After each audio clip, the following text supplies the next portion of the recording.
Kia ora, welcome to Women Power. This week we're looking at the position of women in other countries and how the women of Aotearoa can support women overseas. Progress on gender equality is slow or stalled in New Zealand, but is even worse in some nations. In 20% of countries, women have no legal right to equality. We'll speak to Dr. Assil Russell, who set up a charity to provide medical and dental care in Iraq. Her work has won such acclaim that she was invited to speak at the Auckland TEDx. But first, we're joined by former Chief Human Rights Commissioner Rosslyn Noonan. She's spent the past few years working overseas in countries including Sri Lanka, Indonesia, Malaysia and Timor-Leste, where she has observed common concerns such as the failure of police to respond appropriately to violence against women. But she's also seen the courage, commitment and determination of women striving for equality. Two of her key observations are the importance of education for women and girls and the need for a minimum age for marriage. I'm joined now by Rosslyn Noonan. Kia ora, Rosslyn, welcome to the program. Tēnā koe Katriona. Tell us about the work that you've been doing overseas in the past few years. Well, when I was Chief Human Rights Commissioner, part of that job is linking and learning from national human rights institutions, particularly in Asia Pacific, but also around the world. And I was very privileged to chair the global body for a period. So I had an opportunity to meet with and learn from, be inspired by women working in often very, very difficult situations where human rights are denied. And most recently, again, I've been working mostly in the Asia Pacific region, though also a little bit in Europe, but particularly most recently in Afghanistan, the Philippines, and I always keep an eye on what's happening in the Pacific and in Fiji, because I think those are places where New Zealand has some responsibilities and connections. And what did you do on your trip to Afghanistan? Well, there I was there at the invitation of the Afghanistan Independent Human Rights Commission, which is an extraordinary body. It's a national body. It's led by Dr. Sima Samar, who I think is one of the bravest, most inspirational women I've ever met. She was responsible during years of conflict of ensuring that there were clinics for women throughout Afghanistan, setting up schools and homes when girls were denied education. She was herself a refugee in North Pakistan for a period. And she and her team, the other commissioners and staff at the Commission, have been responsible for really putting human rights on the agenda in Afghanistan. And I was there. They asked me to come and evaluate the implementation of the strategic plan. So what that meant was I actually got to travel to 4 regions of Afghanistan and to meet with non-governmental organisations, including significant numbers of women's organisations, because the Commission works very closely with women's organisations on the ground. And what did you observe about the position of women there? Well, I don't think there's anywhere that I know of that would be a more difficult place to be a woman in the world than Afghanistan at the moment, because you've got the combination of conflict. So the people of Afghanistan live, in constant insecurity, not knowing, they're walking down the road whether something will blow up. For people working on human rights, they have the additional fear that the very work they're doing causes them to be threatened. And the Commission had just recently finished a national inquiry on honour killings and rape. Goodness. And it was amazing in that they took evidence from right around the country, and it broke the silence and the taboo around those subjects, which were not able to be talked about, publicly and in policy terms. But what it revealed was just horrendous, and the violence that women suffer right across Afghanistan.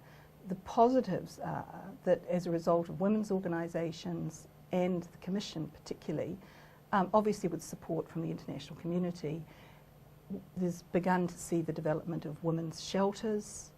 The Commission itself has, I was told this given an example, this not by the Commission but by a non-governmental organisation. The organisation, the woman told me, the police had sent a woman to them who had been incredibly badly abused. But her abuser, her husband, was very powerful in the local community. So the police didn't feel they could do anything about it. The women's organisation, the Women's Shelter, they knew that they would be under terrible threat if they took any action. They took the woman to the Commission. And the Commission pursued her case right through from beginning to end, so that her husband was eventually finally brought to court and sentenced to prison for what he'd done. But all of that puts people at risk, but it's actually absolutely necessary in order to begin to change the culture of impunity which there is with violence against women. But it's very humbling to see people working in those circumstances and to see what they're achieving. So I feel very strongly that New Zealand has got to continue to support the Afghan Human Rights Commission and the non-governmental organisations that are making a difference, although the situation there is incredibly difficult. And how can New Zealand support that?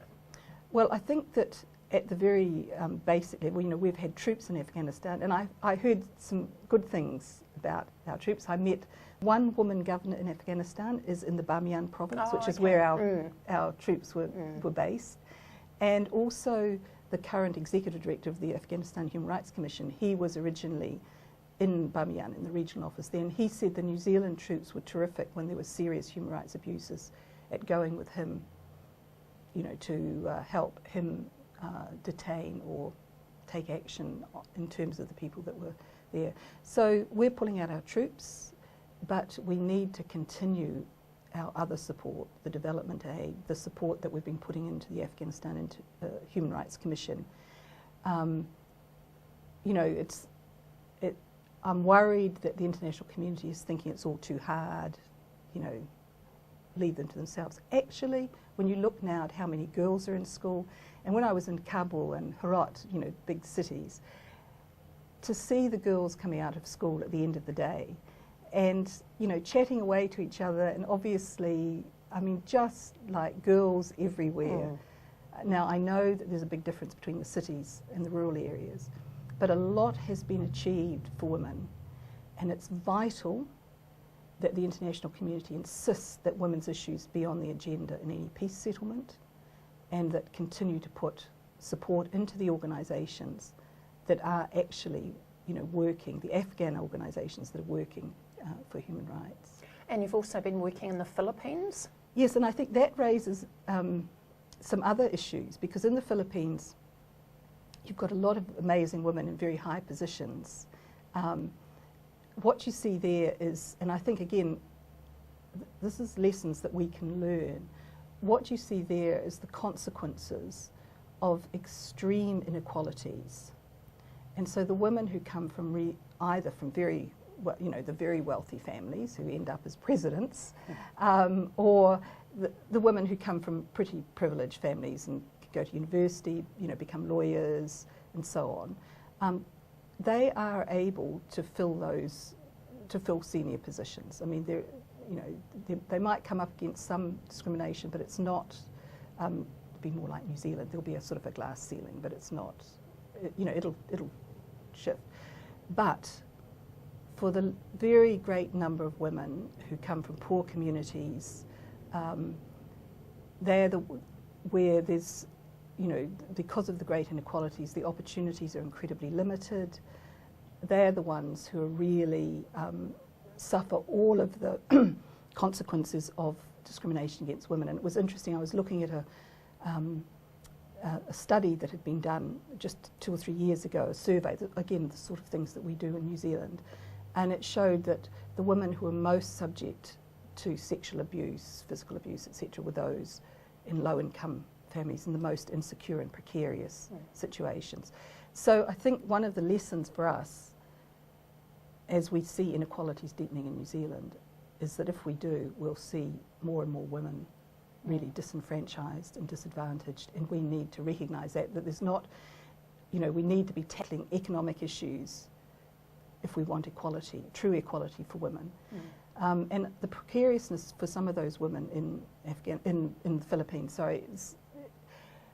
again, some parallels to New Zealand. They'd come to the Human Rights Commission rather than go to the police if they were raped, because at the Commission they were treated with respect and dignity.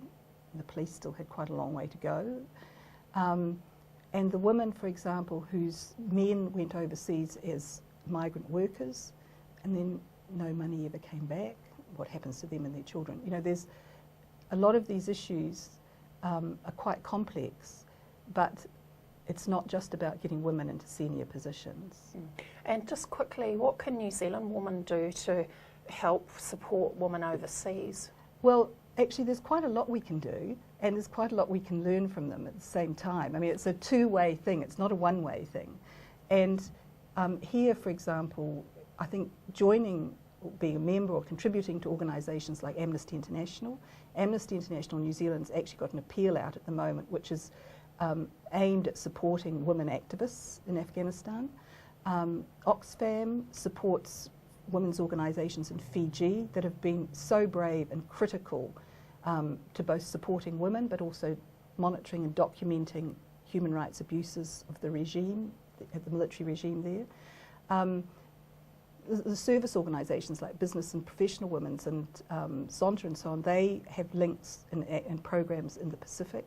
So I would say get involved in local organisation, or even go to the websites of the Afghan Commission, the Philippines Commission, or some of the women's organisations in those places, and see what they suggest. Sometimes you can donate directly, but it's not just, I mean, money is important, there's no question about that, but it's not just about money, it's also about taking action. And I think most importantly, women in New Zealand should be telling the government and the Ministry of Foreign Affairs and the Minister of Foreign Affairs, we want human rights to be at the very base of our foreign policy. We want you to be supporting grassroots women and organisations, and not telling them what to do, not saying we've got the answers, do what we do, but actually empowering them to be able to build and shape their communities for the future. Lots to do to help. Thanks very much, Rosslyn.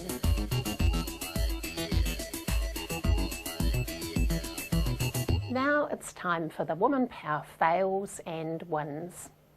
The Women Power fail this week goes to United Kingdom MP Stuart Agnew. Speaking in the European Parliament in a debate about gender quotas, he said that women lacked ambition to get to the top because their desire for babies got in the way. He said that he'd never had a baby, but he understood that having a baby could change your life. Quote, "It changes your ambitions, so the route is there. Those females who really want to get to the top do so." The Women Power win this week goes to Pacific Disability Forum's campaign for an end to violence against women and children with disabilities.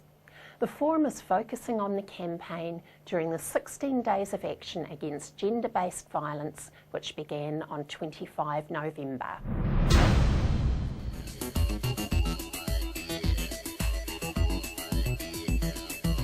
Dr. Assil Russell is a 23-year-old dentist from Hamilton. She established and runs Revive a Smile, aimed at providing Hamilton's homeless and disadvantaged people with free dental care. When she was only 12, Assil had the idea of assisting orphans in Iraq with medical and dental care. She set up the Iraqi Children's Aid and Repair Endeavour, a medical and dental charity for orphans. Assil is not only the founder of the charity, but leads a team of over 150 volunteers who provide assistance. Assil joins us now to talk more about her amazing work. Kia ora, Assil. Welcome to the program. Kia ora, Katrina. Thank you for having me. Great to have you here. How old were you when you had the idea for ICARE charity? Well, Katrina, for as long as I can remember, really, I've always wanted to do something to serve other people. With ICARE, it wasn't until my second year of dentistry in Otago we were asked to do an assignment to compare healthcare systems, and naturally I chose my country of birth, Iraq, and New Zealand, where I grew up. And when I was researching, I came across this video of a little orphan girl who had a tumour and desperately needed surgery but couldn't afford it. And it was sort of at that moment, when I was still a student at uni, that I felt something in the pit of my stomach and I knew I had to do something. So that's sort of when the idea of ICARE came about, yeah. Mm. And how did you go about setting it up?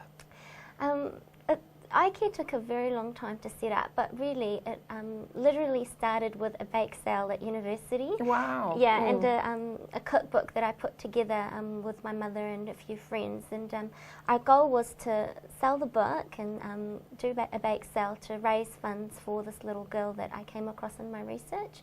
And it sort of took off from there. So in just under a year, we sold enough copies of the cookbook to raise the funds that this little girl needed to get her surgery. So I wasn't a doctor at the time, but I certainly helped to make a difference. And that's sort of the idea behind ICARE, is that you don't have to be a doctor, you don't have to be extraordinary to make a difference and help other people. Everyone can do something. Everyone, that's right. Mm. Yeah.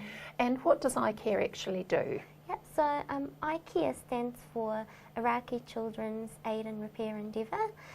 It's the first New Zealand registered medical and dental charity for orphans and disadvantaged children in Iraq.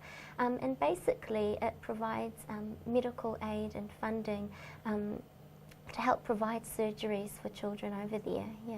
Mm. And how do you go about doing that? Do you provide the medical people, or you provide money, or both? Yep, so the charity has several projects up and running. The Sponsor a Smile project is sponsoring surgeries for children, so that's providing them with the funding, and also if the surgeries are not available in the country, it means sending them to elsewhere to have the treatment done and then come back. So that's Sponsor a Smile. We also run a prevention program, so that's more about educating Iraqi women and children that are living in sort of rural and areas and villages about healthcare and about diseases and looking after themselves, that sort of thing. The third project we also run is the volunteer project. So ICARE Volunteer actually sends health professionals to Iraq to volunteer their skills, and I believe we're the only New Zealand charity that are sending Kiwi health professionals to that part of the world to volunteer. Yeah. Mm. And how great is the need for health and dental care in Iraq? The need is very great. So Iraq is a country that's been plagued by war for decades, and that's had a huge impact on its healthcare system. So things that we take for granted here, availability of medication, availability of the specialists that are needed to do the sort of treatments that are required, it's just not there in Iraq. It's slowly getting better, but certainly in most parts of the country, the need is very great. And so that's the whole idea about ICARE, is providing services where they are most needed. Yeah. And have Kiwi dentists and medical people been quite willing to volunteer their services to help? Initially, it was actually quite difficult, because Iraq is not the safest country in the world, let's just say that, and it's very unstable in that sense.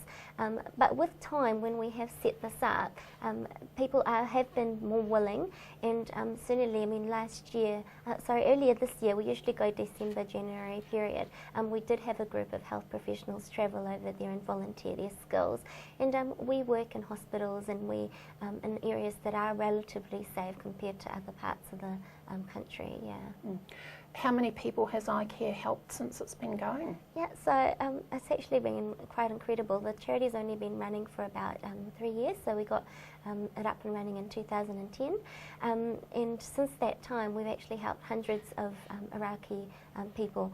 And I mean, the Recipes for Prevention program is actually one of our biggest programs that we run, and so just in the coming month of December we're planning on helping 100 families receive health products and health education and that sort of thing. So it's hard to put a figure on it, but it is getting bigger with time. And can you tell us some specific examples of people or families that you've helped? Yep, so a lot of the work we do is quite complex. So the cases that we're seeing in Iraq are things that are requiring either major surgery, maxillofacial trauma, so that's trauma to the face from things like bomb blasts, so things that we don't really see in New Zealand so much. And so an example of a case that we've been working on for a few years now is a little girl who had suffered from a trauma from an explosion, and she needed sort of a complete workup, so from facial reconstruction, and now we're sort of towards the end stages of her treatment, which is providing her with dental implants. So it draws on lots of different professionals from different areas of medicine and dentistry, and that's just one example of the complexity of the cases that we're helping and working on. And I mean, we can't wait to be able to show people, and the donors especially, how far she's come. So that's the thing that makes ICARE quite unique, is that every child that we help, we set up a smile file for them so that the people who are donating towards this child can see their progress with time and follow their story through, And has ICARE expanded to other countries apart from New Zealand? Yes, it has. At the moment, we've got 4 branches inside Iraq, so that's the areas where most of the work is actually being done with our teams over there. We've also got 2 branches in Australia now, so in Melbourne and Sydney. And in the early 2014, we are actually launching a branch in the UK and a branch in the USA. So it's a very sort of busy time for us getting all those up and running. And what's the best way that people can help ICARE? Is it by donating money or? Yep, so donations definitely go a long way in terms of helping to fund treatment, but there's so many other ways that people can help. So as I say, it's not just about health professionals contributing. We've had people from all walks of life coming up and saying, hey, how can I help? Just an example of that, we've recently launched 2 apps on the Apple Store, and an IT professional said, I want to contribute to your charity, what can I do? And so he set up the apps for us, and they allow people from all over the world to follow our story and donate and that sort of thing. Yeah. Thanks very much, Assil. You're very welcome. Thank you for having me.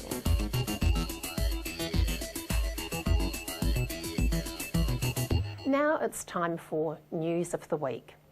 Afghanistan plans to reintroduce public stoning as a punishment for adultery 12 years after the Taliban was ousted. The move is viewed as another backward step at the end of a year that has seen women's rights undermined by new laws. There have also been murders of prominent women. In May, an electoral law guaranteeing at least 25% of the seats in each of the 34 provincial councils were reserved for women was abolished.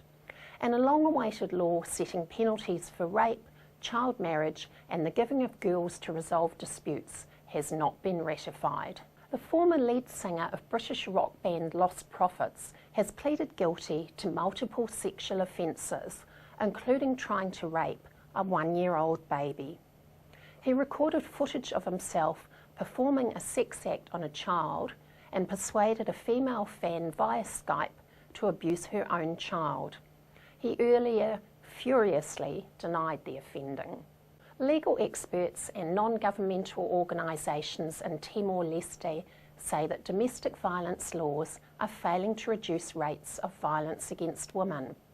The government is nearing the end of a 3-year campaign to reduce violence in the country, but NGOs say that perpetrators often go unpunished. In one case, a husband cut off both his wife's hands with a machete. He then slashed her across the face, knocking out multiple teeth and causing permanent damage to her eye. In another case, a man who stabbed his wife in the back of the head and struck her repeatedly with a block of wood received a suspended 7-month jail term. The courts are clogged with domestic violence cases and nearly all perpetrators receive suspended sentences. Australian man Simon Gittany has been convicted of murdering his fiancée by throwing her off a balcony in Sydney after she tried to end the relationship. The jealous and controlling Gittany had claimed that Lisa Harnham jumped from the balcony. Fijian woman in the town of Bar dressed in orange to mark the International Day for the Elimination of Violence Against Women by marching through the town. The latest research found that 64% of Fijian women who had been in relationships experienced either physical or sexual violence. Cara Smith, a Cook County Sheriff's aide, has found that Robbins Police seemingly conducted little or no follow-up work in hundreds of rape cases, despite having crime lab results. Smith found rape evidence stored in brown paper shopping bags in the police department basement. Sneakers, underpants, bras, swabs and blood vials amassed over 25 years were stuffed together on metal shelves. 176 rape kits dating back to 1986 were found. In scores of cases, no one will now be able to be charged as the statute of limitations has expired. An investigation into the events in the small town south of Chicago is now underway. An op-ed writer in the United Kingdom has queried whether British Prime Minister David Cameron promotes only women who are telegenic and refrain from voicing strong opinions. Following a reshuffle, Cathy Newman suggested that women who rock the boat by voicing their own views have scant chance of making it up the political ranks.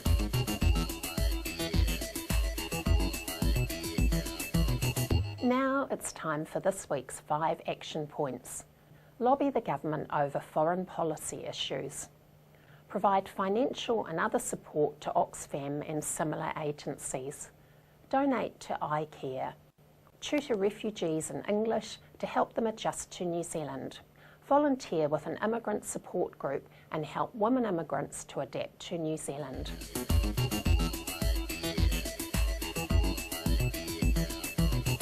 That's our program for this week. Join us next week for the final episode of Women Power.